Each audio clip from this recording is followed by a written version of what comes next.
So since my GoPro didn't pick up the sound very good, I'm just going to talk over this video. My name is Kyle Badeau, and this was the weekend of August 24th where I was cutting grass hay. My swather I'm running is a New Holland 910. Most of my equipment is pretty old, but I've put a lot of work into it and it works for me. This is obviously not the only way to put up hay. I just want to show you guys the process of how I do it. So here we go.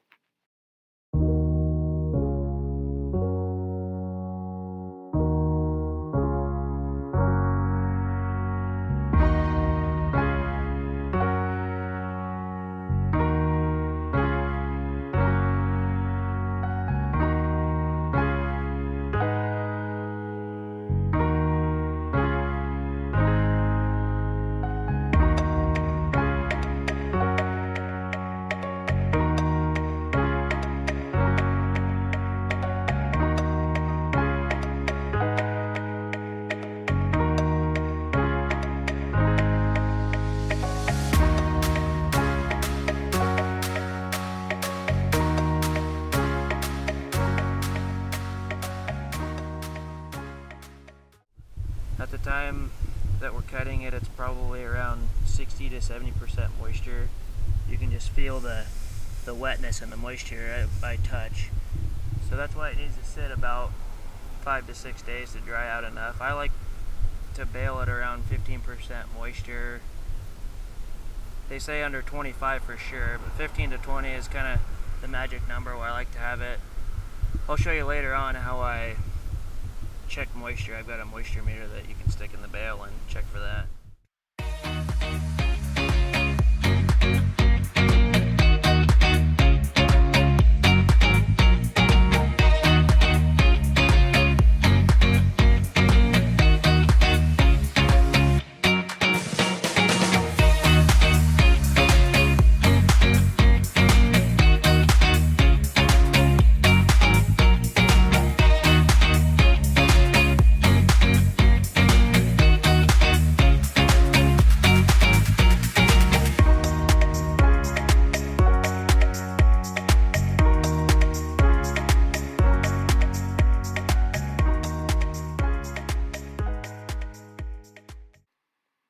So all we're doing here is just raking two windrows together.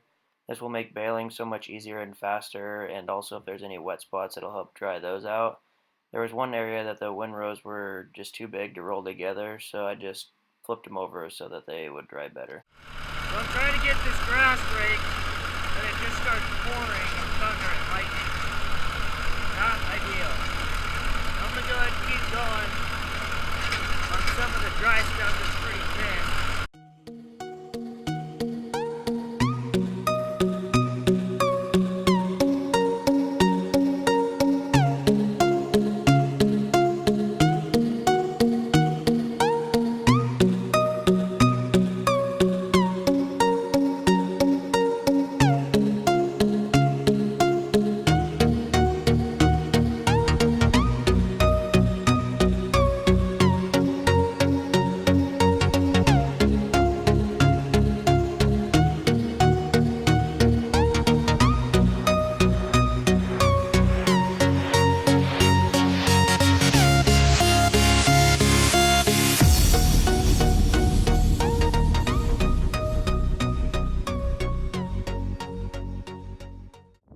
Alright guys, it is finally time. We are baling. It is Saturday of Labor Day weekend, about 3 o'clock. I finally finished raking this morning and tried to start baling right away, but it was too wet with that rain we got. I come out at 3 o'clock to try it. I've got this moisture meter here to measure the moisture content inside the hay. And we'll just try it here. It's right at 12-15%. Nothing to complain about here. This is right where we want it, 16. It is go time.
Morning guys, it's a little after 6 a.m. Sunday morning. I did really good baling yesterday. I got about 2/3 of everything baled. It is way too wet and dewy to finish baling this morning, so we're going to take a couple loads to Spokane. It's very labor intensive delivering hay, but I got my right hand man Kaysen here to help me. Say hi, Kaysen. Hey. I've got 2 pickups and 2 trailers, so I'll take one and he'll take the other, so let's get loaded up.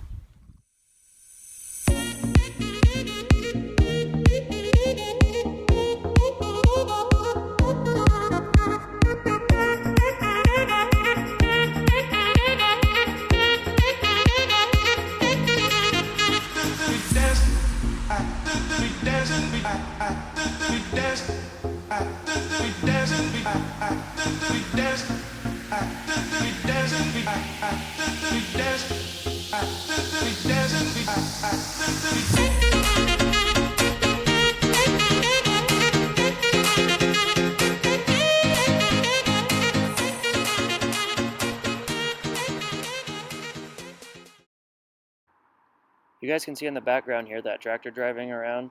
That is my retired grandpa, and he's moving the stacks closer to one area so that it's faster for loading and the guy in the trailer doesn't have to wait. We appreciate his help.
Now these are my best customers. This is a horse boarding location, so people that don't have land or enough room to keep their horses at home pay to have their horses kept here, and they get fed for them and everything. There's about 12 horses over here and another 12 on the other side, so around 25 horses here. About 2/3 of my total hay has been brought here. These stacks are mine. There's 10 ton unloaded in about an hour and a half, hour 45. I like to taper off both ends so that it can't tip over, and also the top gets tapered off so that when it's tarped, the water will run off the sides.